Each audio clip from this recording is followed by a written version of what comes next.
Graças a Deus. Queremos saudar a todos com a paz do Senhor Jesus. Estamos iniciando esta pré-aula da Escola Bíblica Dominical do segundo trimestre de 2022. Estamos aqui, pastor Paulo Evandro Lucas, que é o superintendente da Escola Bíblica Dominical do setor de Pederneiras, também pastor adjunto ali no setor de Pederneiras. Evangelista Adalberto Valares, que ali também é superintendente setorial da Escola Bíblica Dominical do setor de Itapevi, e também agora como adjunto no setor de Itapevi. E a minha pessoa, pastor Marcos Santos, também superintendente setorial da Escola Bíblica Dominical aqui do setor de Carapicuíba, e também um dos obreiros adjuntos aqui da sede do setor de Carapicuíba. Para nós é uma alegria estar com os irmãos nesse momento tão solene. Na sequência, nosso irmão pastor Paulo, o evangelista Alberto, já estarão se apresentando também, e nós vamos aqui comentar o assunto da terceira lição deste segundo trimestre. Essa terceira lição, que é a lição que vai ser estudada nesse próximo domingo, no dia 17 de abril de 2022, já com a palavra pastor Paulo Evandro, depois nosso irmão evangelista Adalberto, e aí a gente depois entra no assunto, amém? Amém. A paz do Senhor, meus amados irmãos, pastor Marcos, evangelista Adalberto. É para mim um enorme prazer, uma alegria poder estar aqui reunido com os meus amigos, com a todos os irmãos que vão ter acesso a esse material. E louvo a Deus pela oportunidade de poder estar participando desse momento tão especial, que é essa integração entre as superintendências de Escola Bíblica Dominical dos nossos setores. É uma excelente iniciativa e eu quero aqui fazer menção, parabenizar o pastor Marcos, o evangelista Adalberto, por essa iniciativa. Deus abençoe, é um prazer poder contribuir nessa noite. Adalberto.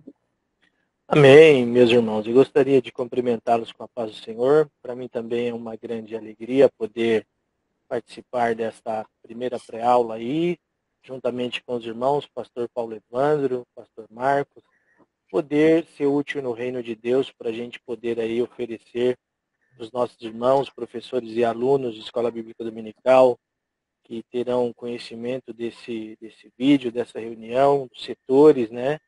Está aqui representado por nós, que nós possamos aí oferecer subsídios aí para que os nossos irmãos cresçam em graça e em conhecimento. Graças a Deus, para nós é uma alegria realmente poder fazer parte desse trabalho, né? Poder interagir com os nossos irmãos, e aí conhecer aí, né? O trabalho que os irmãos realizam em outros setores também, e compartilhar do conhecimento. Eu acho que isso é muito importante, né?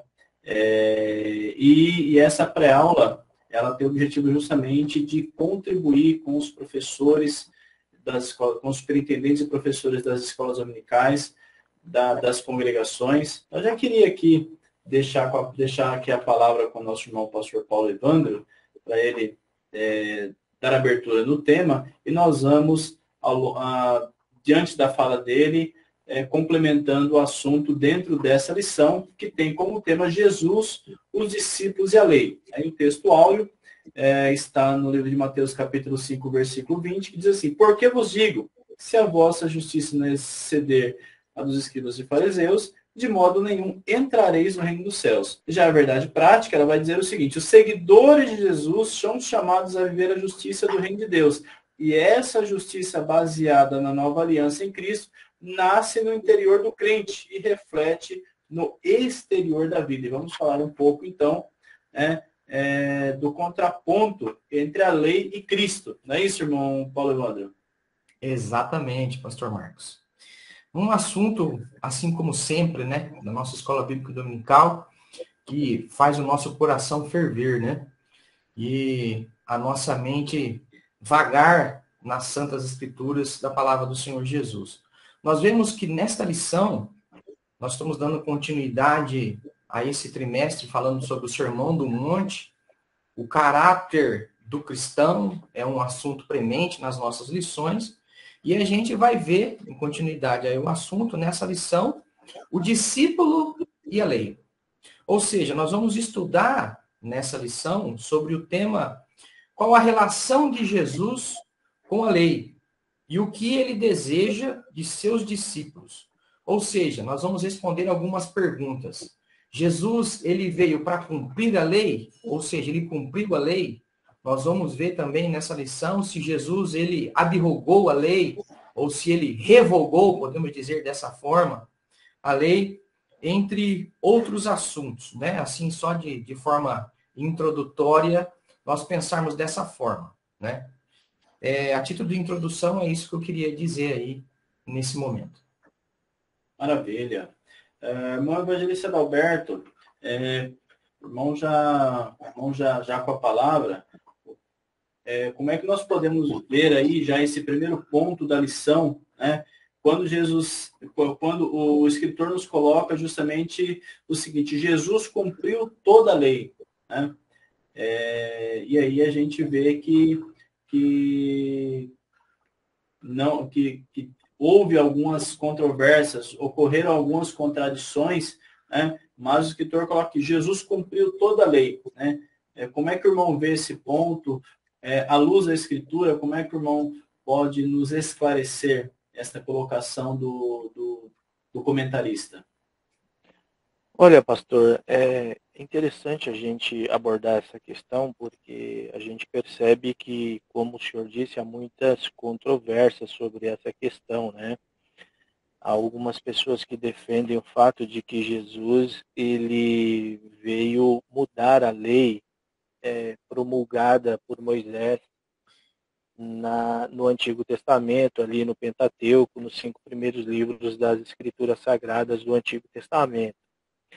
E observando atentamente essa lição, ela vem desconstruir esta ideia, este conceito, destacando aqui com riqueza de detalhes, com os textos bíblicos da nossa lição, especialmente em Mateus capítulo 5, né? Sobre a fala de Jesus, que não é isso que Jesus fez. Jesus, de fato, ele foi cumpridor da lei, conforme nós podemos observar no Evangelho de Mateus e aqui no tópico 1. Então, o professor e o aluno que vão se debruçar na Escola Bíblica Dominical no próximo domingo para aprender a lição de número 3, eles vão perceber que Jesus cumpriu toda a lei e ele cumpriu essa lei porque, de fato, ele estava extremamente comprometido com o passado.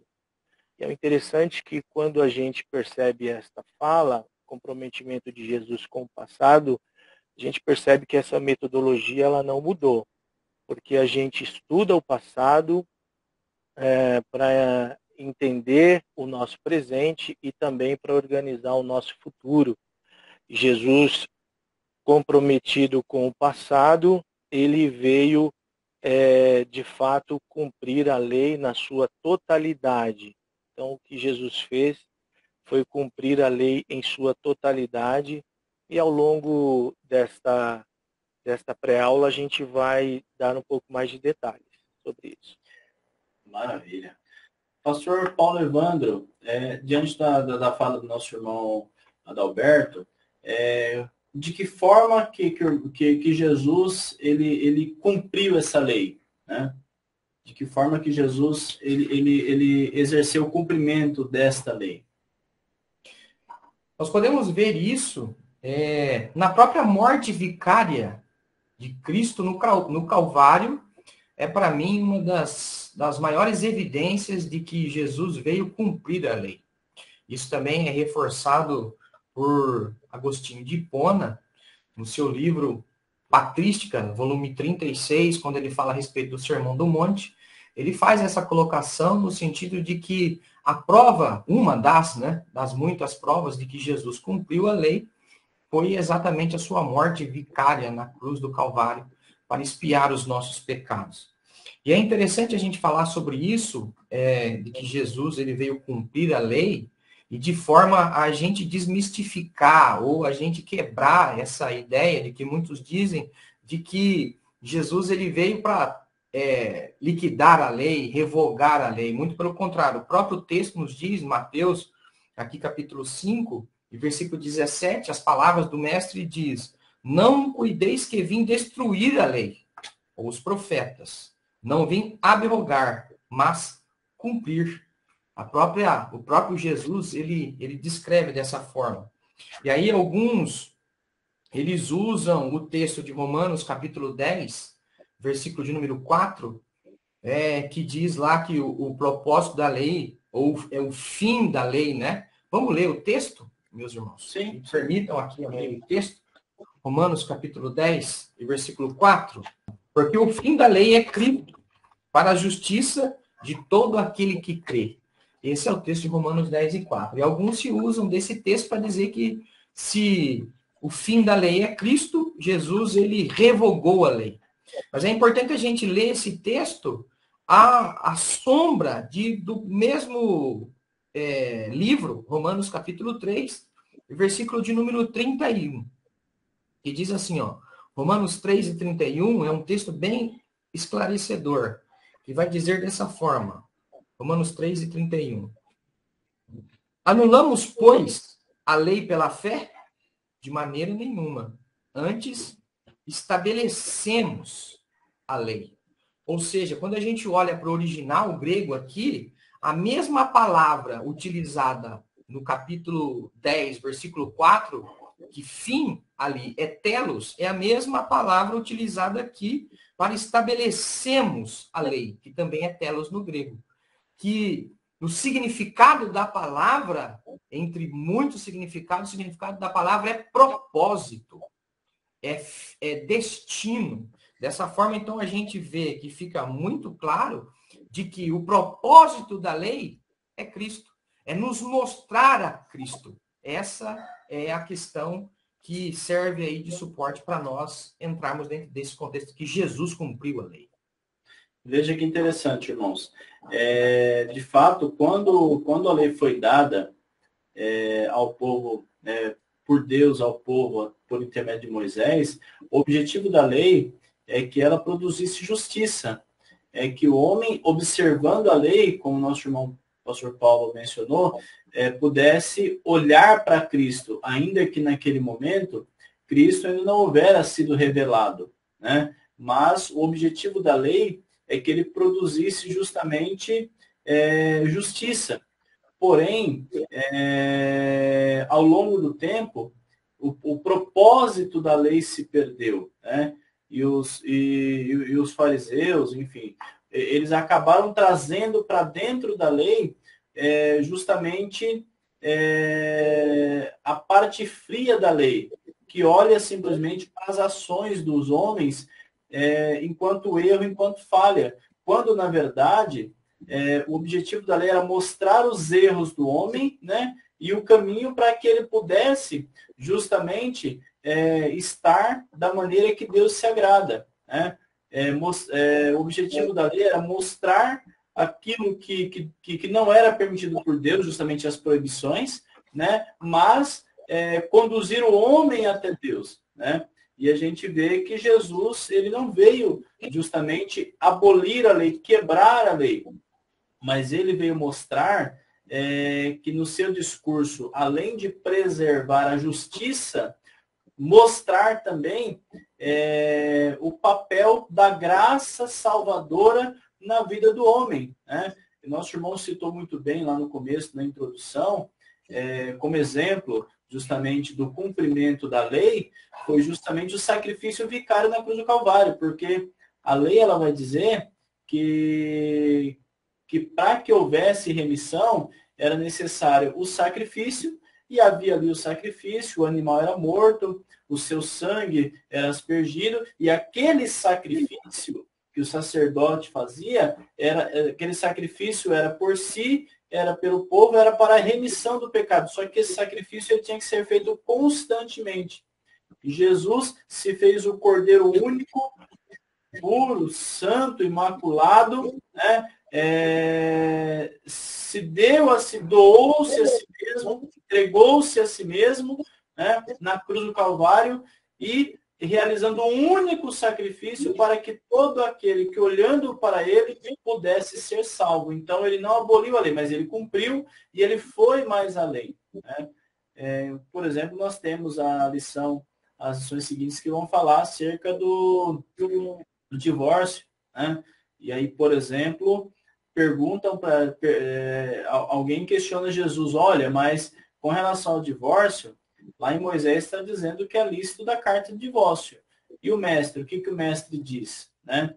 E aí Jesus ele vai dar a condição acerca do divórcio, né? E é claro que tinha um contexto por conta disso, a gente vai ver lá na lição seguinte lá. E aí as pessoas, por uma conveniência social, por uma conveniência, os homens davam carta de divórcio, e aí eles perguntam, mas por que se dava carta de divórcio, né? Por conta da dureza, mas o correto é que a carta do divórcio somente deveria ser dada no caso do adultério, né? No caso do adultério. E aí eles davam carta de divórcio, né? Indiscriminadamente. Não gostei da mulher, achei feia, não quero mais conviver com ela, dou carta de divórcio, né? E aí Jesus vai dizer, olha, o divórcio, a carta do divórcio é somente em caso de adultério, né? Desde que não haja reconciliação. Então, Jesus nem está incentivando a prática do divórcio, mas ele está dizendo, olha, no passado isso era permitido por conta da dureza do coração dos homens, mas não é porque Deus consentia dessa forma. Então, a gente vê que Jesus ali, ele não aboliu em nenhum momento, né, o que já estava proposto, mas ele demonstrou a justiça e como deveria de fato ser entendido aquele ponto, né? E a gente vê que em nenhum momento ele revogou esse princípio da lei, né? Mas, enfim, né? A gente vê, irmãos, dentro dessa lição também, que Jesus, ele, além dele não abolir a lei, dele não ter vindo destruir a lei, né? Ele cumpriu e aperfeiçoou, né? Os irmãos têm em mente algum outro elemento que a gente possa aqui trazer para os nossos colegas, companheiros, que possa demonstrar como Jesus ele aperfeiçoou a lei? Pastor Marcos, bom, se os irmãos me permitem, sim, fica à vontade. Pegando aí o raciocínio do pastor Marcos, eu entendo que a lei, como o autor da lição traz aqui com muita maestria, né? Os escribas e fariseus, pastor Paulo, pastor Marcos, eles se utilizaram da lei que Moisés promulgou ao povo de Israel com muita jactância, né? Eles fizeram uso da lei. Então eles se orgulharam, eles se jactanciaram e enfraqueceram o sentido da lei.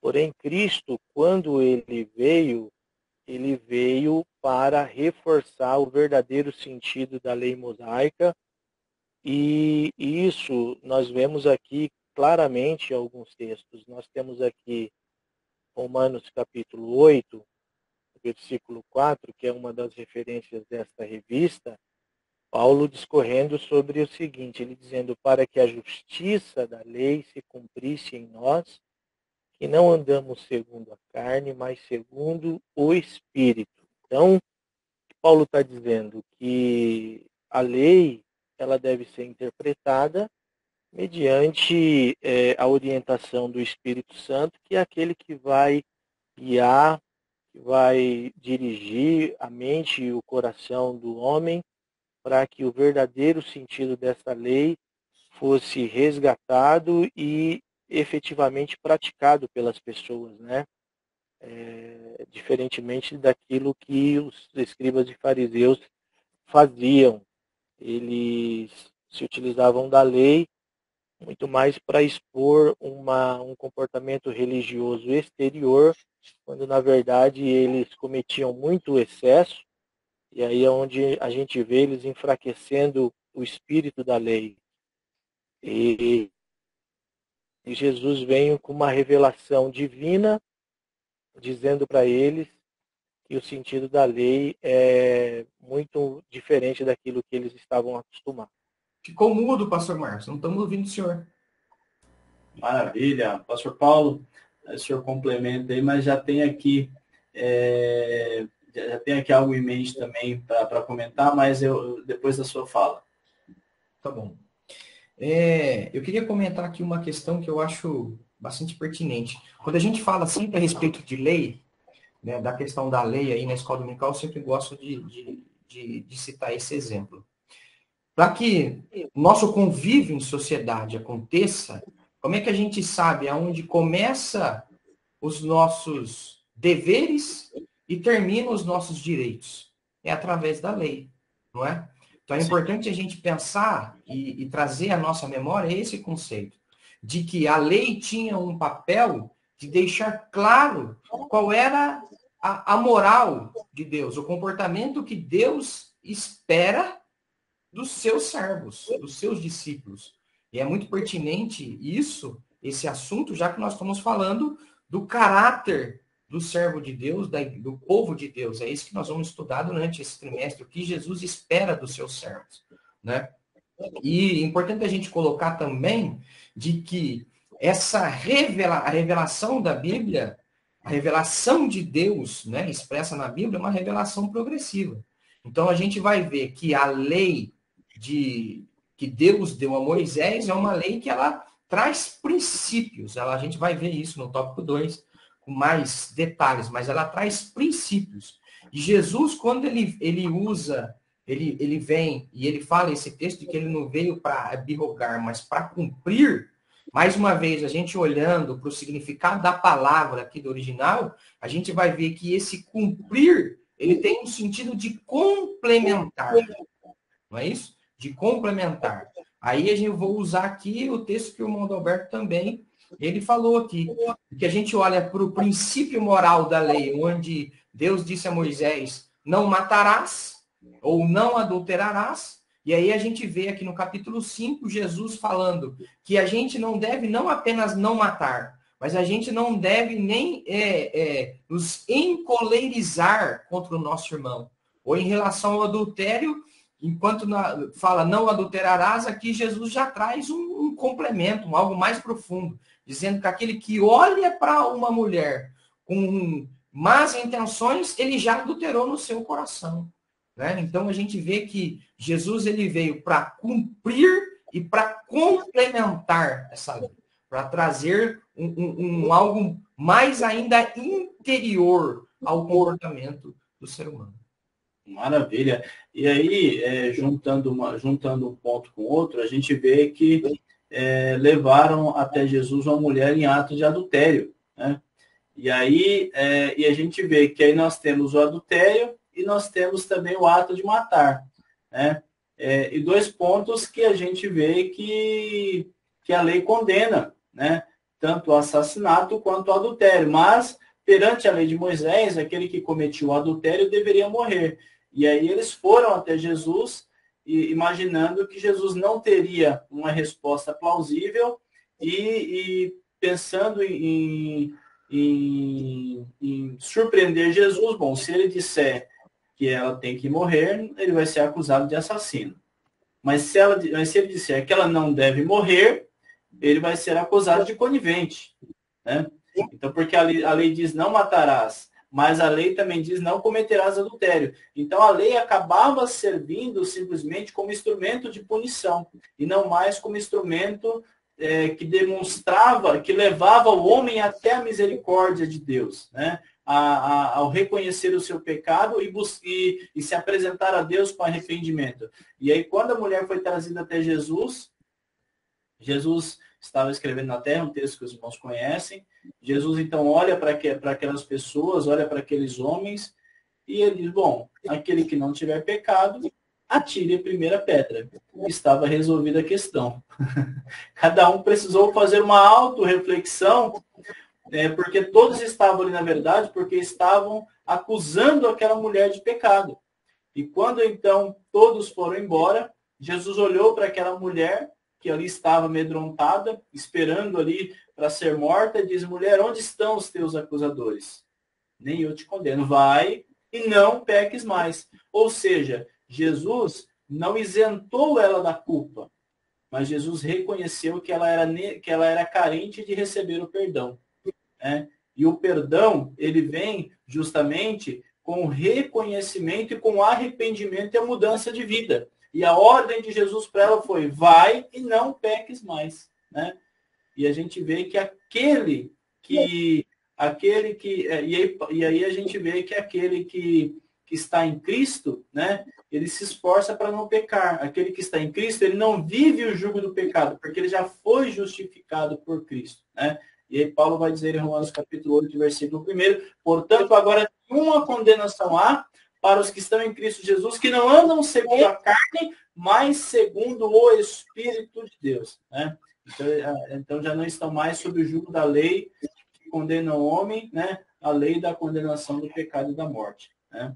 É muito interessante, né? E a gente vê, irmãos, nosso irmão apóstolo Paulo citou, né, acerca já do segundo tópico, e é interessante porque o relógio não para. É, verdade. O relógio não para. E a gente vê aqui um ponto que eu entendo que esse ponto é um ponto que gera muito debate, gera muita discussão dentro das nossas salas de escola dominical, inclusive até nos cultos de ensinamento, né? A letra da lei e a verdade do Espírito. E a gente ouviu essa fala por muito tempo: a letra mata, né? E esse termo ele acabou sendo utilizado por diversas vezes de forma errônea, né? Considerando que aquele que buscava se aperfeiçoar, estudar, né? Até mesmo no próprio, até buscar até se aperfeiçoar no curso de teologia, acabava sendo censurado, e muitas vezes esse versículo era colocado de forma incorreta, né? Mas aí eu gostaria de ouvir os irmãos sobre a explicação desse termo, né? Acerca da letra, né? A letra da lei. Manda Alberto. Muito bem. Bom, pastor, em suma, essa expressão ela está se referindo ao antigo concerto, né? E quando o Cristo ele vem exercer o seu ministério e ele começa a, de certa forma, confrontar o sistema religioso da época, através dos escribas e dos fariseus, eu vejo Jesus fazendo uma reforma aqui, né? Então, um entendimento totalmente equivocado do uso da lei, do sentido da lei, Jesus vem, se manifesta para devolver o verdadeiro sentido da lei, e isso choca, né? A comunidade farisaica, os escribas da sua época, e a gente estuda e lê sobre reforma protestante e tudo mais, na pessoa de Martinho Lutero, os pré-reformadores, mas antes disso, quando a gente para refletir aqui, eu vejo Jesus fazendo exatamente uma reforma, né? E a expressão, conforme o senhor levantou a questão, nada mais, nada menos que a referência acerca do Antigo Testamento, o Antigo Concerto.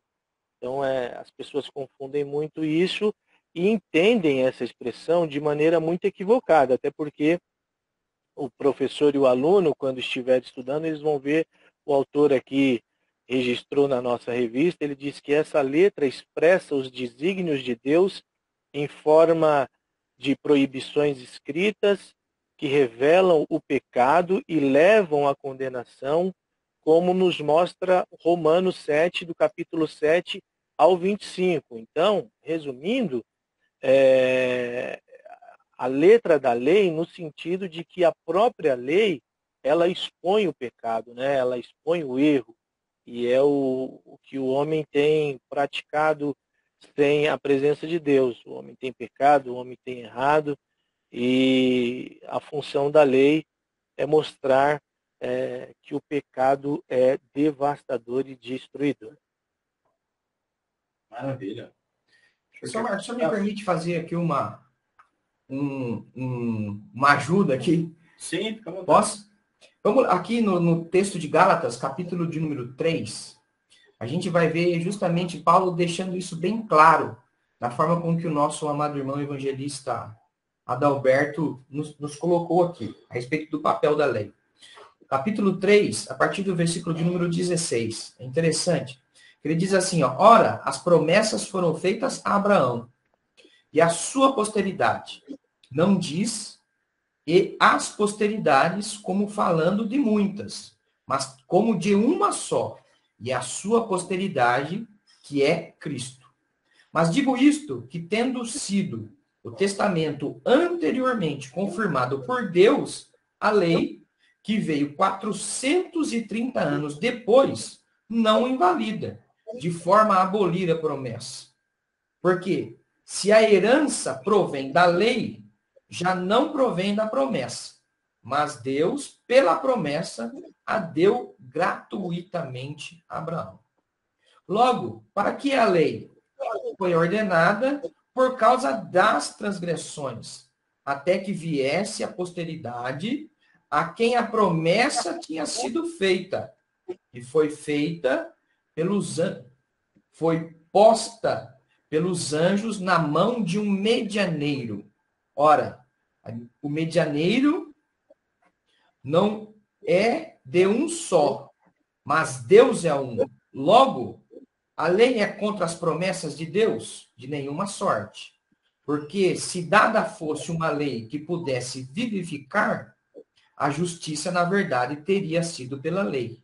Mas a Escritura encerrou tudo debaixo do pecado, para que a promessa pela fé em Jesus Cristo fosse dada aos crentes. Mas antes que a fé viesse, estávamos guardados debaixo da lei e encerrados para aquela fé que se havia de se manifestar. Ou seja, nós vamos ver aqui que fica claro que o propósito da lei é apontar para a pessoa de Jesus, né? Para mostrar a nossa necessidade, que se nós estamos transgredindo a lei e que por pela nossa própria força nós não poderíamos ter os nossos pecados perdoados, a nossa conduta transformada, mas na pessoa de Jesus e crendo na promessa que Deus havia feito e que haveria de enviar o seu filho, que pisaria a cabeça da serpente, nós pudéssemos ser salvos. Maravilha, a gente vê que a promessa é antes da lei. Né? Como foi ali no texto, a promessa é antes da lei. E a lei não invalida a promessa. Porque se a lei invalidar, que sentido faria a lei invalidar a promessa? Né? E a gente vê então aí que de fato a lei, ela coincide com o que o nosso irmão já afirmou, a lei, ela nos remete a Cristo. Né? E a gente vê que, seguindo mais adiante aí, a lei, ela traz aí 3 perspectivas teológicas, né? Que é a lei moral, a lei cerimonial e a lei judicial, né? Enquanto a lei moral, por exemplo, ela envolve os 10 mandamentos, a lei cerimonial envolve a parte cerimonial, né, que foi dada ao povo de Israel, a questão do tabernáculo, as festas, as solenidades. A gente vê também que a parte judicial, ela tem a ver aí com as responsabilidades civis, individuais e sociais. E dá a entender que os fariseus, né, enfim, que os estudiosos daquela época, eles acabaram se prendendo mais na lei judicial do que, né, nos outros pontos da lei. Nós vemos, por exemplo, que a lei cerimonial, ela tinha como propósito trazer o sentido de adoração, né? Trazer o sentido de adoração. Enquanto, por exemplo, né, a lei moral, que são os 10 mandamentos, trazer qual deve ser a conduta do homem perante Deus e perante seus semelhantes, né? Porque a gente vê que tem a divisão dos 10 mandamentos, a parte do homem para a parte horizontal e a parte vertical, né? A gente já viu isso em outras lições da Escola Bíblica Dominical, fala acerca da lei, né? Mas a gente vê aqui que dentro dessa perspectiva teológica, eles acabaram se prendendo mais no ponto da lei que condena, da lei que mata, da lei que cerceia direitos, da lei que realmente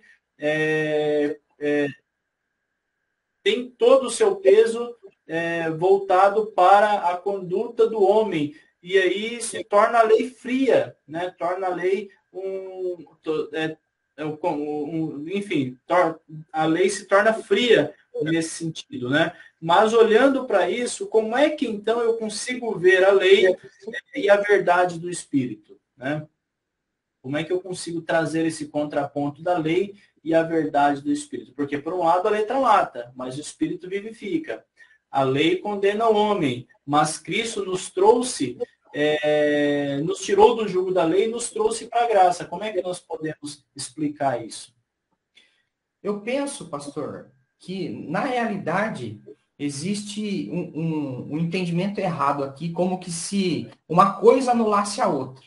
Mas na minha visão, na realidade, é justamente quando fala que a letra mata, se a gente pensar de que a lei, ela realmente, o matar aqui no sentido de morte, como diz lá no livro de Apocalipse, o dano da segunda morte, que na realidade aqui não é a morte carnal, mas a separação entre o homem e Deus, nós podemos ver que nesse sentido de que a letra mata, a letra da lei vai, porque é impossível nós cumprirmos todos os preceitos da lei.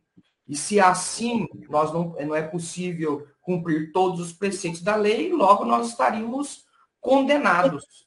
Ou seja, quando a gente olha dentro desse sentido e fala de que a letra mata, a lei, ela mostra que nós realmente somos falíveis, somos miseráveis e somos extremamente dependentes de Deus. E aí vem a segunda parte, de que o Espírito vivifica, né? Porque o Espírito, ele trabalha no nosso ser e vai nos levar àquele que realmente pode transformar a nossa vida, o nosso coração e conceder-nos a verdadeira salvação. Maravilha. Irmão Roberto. Muito bem, irmãos. Eu estou alinhado com o pensamento do pastor Paulo Evandro, porque a gente vê que essa perspectiva teológica ela se esbarra na questão soteriológica da coisa. Então, quando a gente fala de lei, a época veterotestamentária ela não acaba. Então, muitas pessoas acham que ali o plano de Deus para a salvação da humanidade, muita gente entende que no Antigo Testamento era e ali fecha um plano e depois inicia-se um outro plano. Pelo contrário, o plano continua, né? Então, Paulo fala em Gálatas que a lei serviu de aio, a lei nos serviu de guia. Então, quando a gente olha para o Antigo Testamento, quando a gente examina as leis lá no Pentateuco e vê que ela é tripartida, como o pastor Marcos bem colocou, então a gente vê o sistema moral, o sistema judiciário da lei, a gente percebe que o sistema sacrificial, os rituais ali de sacrifício, Cristo está sendo apontado, Cristo está sendo apresentado como plano de salvação. A fraqueza do homem também está sendo apresentada ali, o homem sendo incapaz de se salvar por si só, o homem sendo dependente do plano de Deus para ser salvo.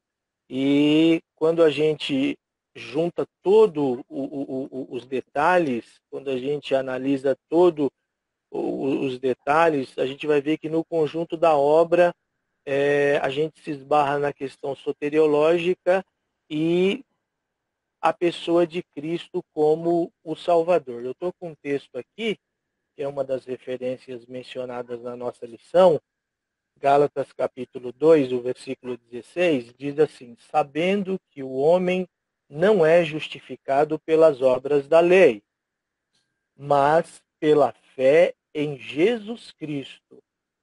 Temos também crido em Jesus Cristo para sermos justificados pela fé em Cristo e não pelas obras da lei, porquanto pelas obras da lei nenhuma carne será justificada. Então, quando Cristo ele abriu os braços na cruz, a lei veterotestamentária se completou ali, né? A gente pode até usar o termo grego, não sei, eu não domino o grego, talvez os irmãos dominem, o termo tetelestai, né? Está consumado. Então, ali ele consumou a lei, não o plano de salvação. A lei finalizou em Cristo e, doravante, o Senhor Jesus Cristo oferece para o homem o verdadeiro sentido da lei, o verdadeiro sentido do sacrifício na pessoa dele para levar o homem à salvação. Maravilha, graças a Deus. Então está aí, né? Nós já discorremos aí os 2 primeiros tópicos e agora vamos partindo aí para o encerramento, né? Falar um pouco da justiça de Deus, né? Nós já temos aqui um primeiro ponto de interrogação: quem é grande no reino de Deus, né? Quem é o grande no reino de Deus, né? A gente vê, né, na visão dos fariseus, que o grande era aquele que cumpria toda a lei, né? Mas já foi colocado aqui que é humanamente impossível cumprir todos os requisitos da lei, né? Logo, todos estaríamos condenados.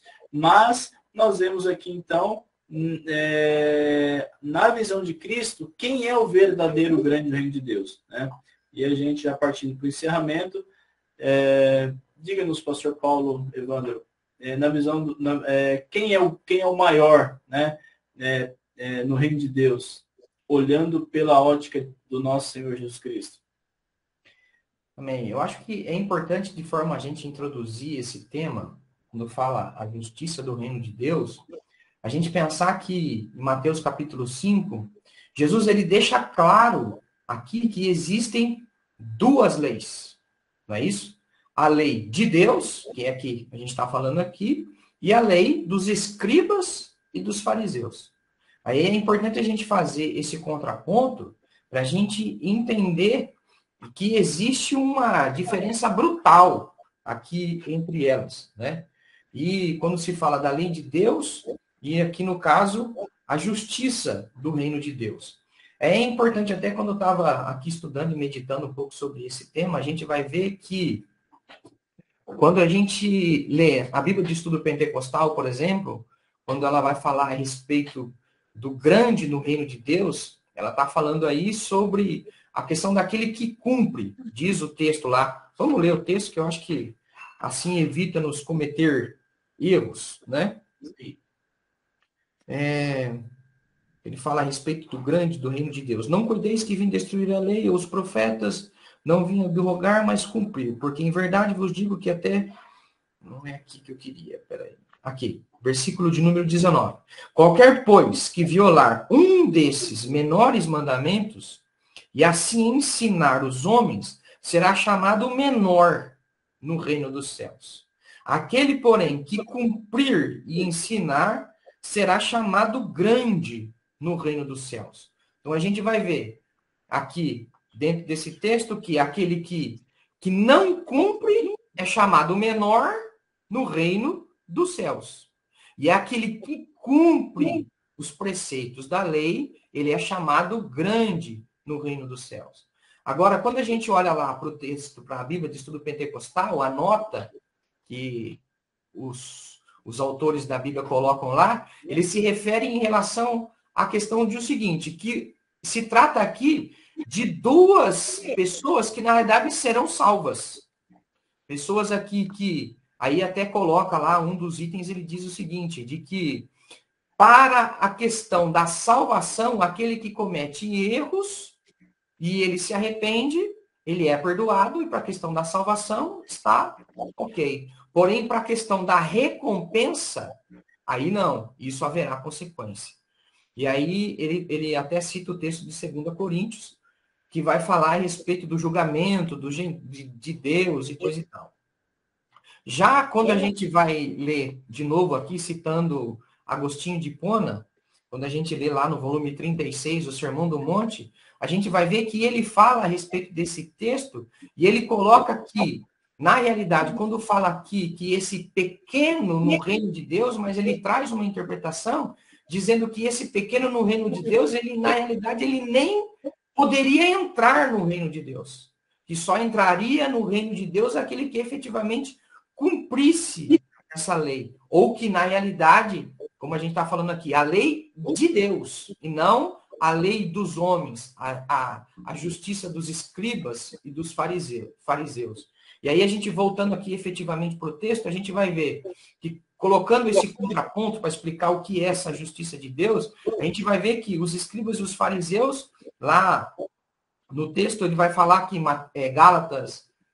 Mateus capítulo de número 23, vai falar que Jesus, ele repreendendo lá os fariseus, ele diz o seguinte, que os escribas e os fariseus, eles davam o dízimo até do cominho, do tempero e tantas outras coisas, mas esqueciam do quê? Do amor.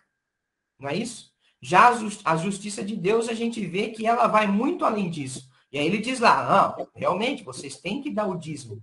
Mas não é só o dízimo, mas para praticar também o amor e a vontade de Deus, a graça de Deus, a questão da moral de Deus, da retidão de Deus. A justiça aqui, eu até anotei, a justiça no sentido bíblico, ela nos dá uma ideia de retidão, nos dá uma ideia de integridade, nos dá uma ideia também de honestidade, não é isso? Ou seja, não adianta nada você cumprir como os fariseus lá, dar o dízimo do cominho e tal, e não ajudar os pobres, e ser um homem orgulhoso, e se gabar dessas coisas, enquanto no próprio texto a gente vai ver mais à frente que Jesus diz que se aquele que dá esmola o que a sua mão direita dá, a esquerda não deve ver, não é isso? Então a gente vê aí essa questão da justiça do reino de Deus, é uma justiça que vai além de preceitos humanos, mas que visa o espírito, né? A verdadeira essência da questão da vontade de Deus para o nosso coração. Maravilha, maravilha. Irmão Adalberto, o senhor quer complementar o assunto? Não, muito bem, pastor Evandro, pastor Paulo. Eu vejo que sobre a justiça do reino de Deus, a presença efetiva do Espírito Santo na vida do indivíduo, ela é imprescindível. Por quê? Quando a gente reflete aqui sobre o cumprir e o ensinar a lei divina, esse cumprir se dá a partir da presença do Espírito Santo, senão isso não é possível. Então era isso que os fariseus e os escribas, no uso equivocado da lei, da aplicação da lei, eles se equivocavam e se equivocavam muito, porque ali eles faziam e executavam, praticavam a lei ao seu bel prazer, né? Com os seus próprios recursos e entendimento humano acerca da lei. Mas esse cidadão que pertence ao reino de Deus, que é conhecido, caracterizado como discípulo de Jesus Cristo, para ele exercer a justiça do reino de Deus, o Espírito Santo precisa ter uma participação presente e efetiva na sua vida, né?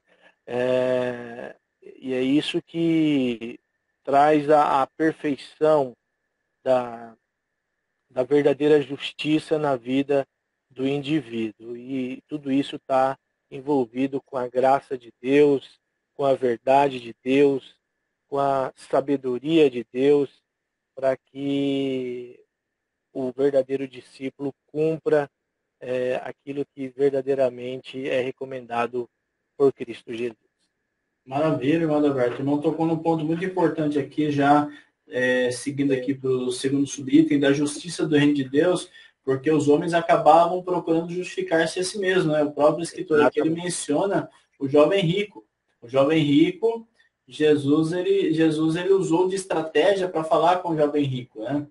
E conforme Jesus ia falando, olha, amarás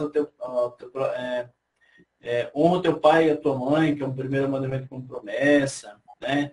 Ama o teu próximo como a ti mesmo. E ele foi falando, isso eu faço, isso eu faço, isso eu faço. Aí Jesus deixou o mais importante por último, né? Porque se Jesus dissesse para ele, olha, cumpre o primeiro mandamento, que é amarás a Deus sobre todas as coisas, né? Mas Jesus, ele não deixou de considerar, mas ele usou uma abordagem diferente. Então faz o seguinte, o jovem ele procurava se apresentar e procurava apresentar as suas obras como se buscasse justificar-se a si mesmo, dizendo que ele era digno de herdar o reino do céu. E aí Jesus fala, então você faz o seguinte, vai, vende tudo o que você tem e dá para os pobres. Aí o jovem ficou pensativo, né? Puxa, mas eu vou dar tudo que eu tenho. E ele saiu cabisbaixo. Na verdade, o que Deus estava dizendo para aquele jovem, amarás ao Senhor teu Deus de todo o teu coração e de todo o teu entendimento. Se de fato ele amasse a Deus de todo o coração e todo o entendimento, o coração dele não estaria nas riquezas, né? Não estaria nas riquezas. E aí, pelo fato dele ter saído cabisbaixo, ele demonstrou que, na verdade, o Deus dele era o dinheiro e que, de fato, ele não amava a Deus acima de tudo. Então, veja, né? Os homens buscavam justificar-se a si mesmo. Né? A gente vê o caso do bom samaritano, que estava lá à beira do caminho, e aí passa o levita, né? Passa lá, né? Passam várias pessoas, e aí ninguém socorre o rapaz que lá estava caído, e de repente passa o samaritano, olha para aquela situação, pega aquele camarada, coloca ali no seu animal, leva para a hospedaria, trata dele, deixa lá uma quantia que fosse suficiente para que ele pudesse ser cuidado. E aí, ao final, Jesus pergunta, quem foi o próximo desse homem? Né? E aí, aqueles homens que ali estavam, os fariseus ali, engasgados, tiveram que dizer que era o bom samaritano, né? Mas os samaritanos os comunicavam com os judeus. Como é que eles iam reconhecer que alguém que era considerado por eles impuro tinha se mostrado mais justo do que eles, né? Que se jactavam por ter o conhecimento pleno da palavra, né? Então a gente vê aqui que a justiça do reino de Deus, ela em nada se assemelha à justiça dos homens, né?